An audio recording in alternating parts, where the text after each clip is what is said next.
I'm Jackie. I'm a midwife, childbirth educator and founder of Birth Inspirations Childbirth Education classes, and we're having a baby today.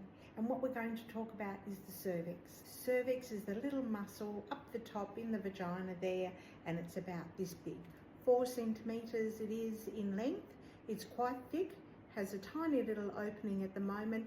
When you're in labour, that opening opens up to 10 centimetres dilated, but you have to have lots of contractions before that will actually happen. It would be much easier if we had a little zip that we could open and the baby could just fall out, but that's not going to happen. When you're in labour and you're having contractions and it's pushing down on the cervix, starts to open up. And the cervix is 3 centimetres dilated, you're in early labour. So this is you at home.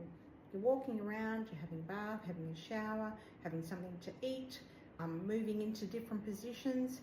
This is where your cervix will be, about 3 centimetres dilated, and you can see it's still quite thick, it hasn't thinned out yet.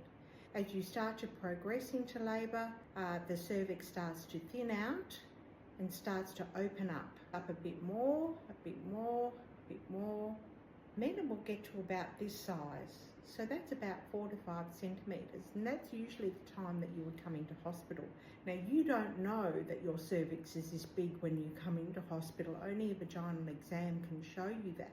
And a vaginal exam is where the midwife or the doctor places 2 fingers into your vagina, and we feel the cervix. We're feeling how thick it is, we're feeling how open it is. I know that if I was doing a vaginal exam on you, I would have my fingers that big, and that would represent about 4 to 5 centimetres. But we can't stop at 4 to 5 centimetres. We actually have to get to 10 centimetres dilated for you to be able to push your baby out. So you continue to have contractions in the hospital.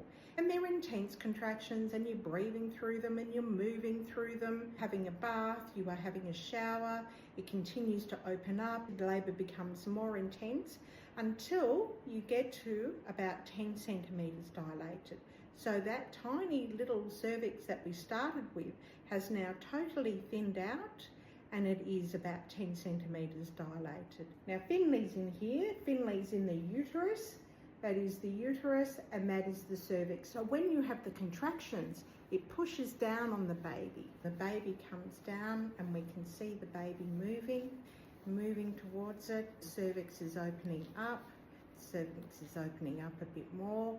We can see there, not fully dilated yet, but the cervix is opening up more and more and more until the cervix is now fully dilated and the baby is ready to be born. With a few big pushes that you have, and pushing can take a couple of hours, it could take 20 minutes, it could take an hour, it could take 2 hours, just depends on who you are and what your labour is doing.